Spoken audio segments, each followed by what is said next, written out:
andre den, fordi den blev så stor. Så de ville have fanget den. De ville have låst den inde. Eller putte den i lænker. Så de blev smidt den først i lænker. Men der brød ulven bare ud af de her lænker. Så let som ingenting. Den kunne bare bryde ud. Så kom de så med nogle nye lænker, der var endnu stærkere.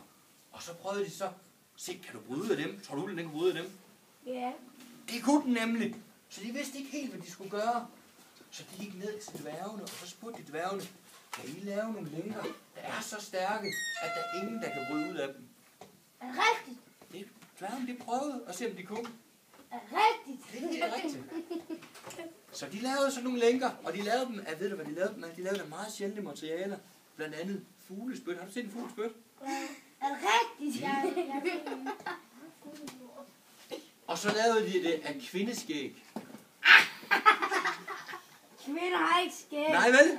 Men de får sådan en lille bitte smule, ikke lige så meget som jeg har, men en lille bitte smule. Og det var derfor, det var meget sjældne materialer.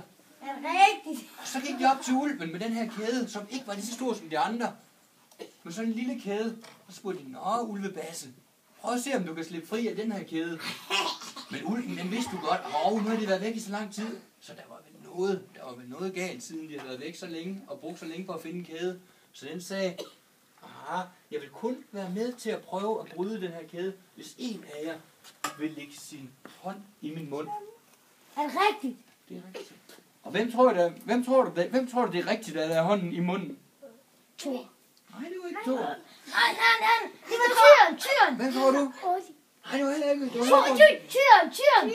Det var nemlig tyr, ja. Jeg sagde jo det. Tror I så, den her ulv, den kunne bryde løs? Hvis du skal være min hjælper, så skal du sidde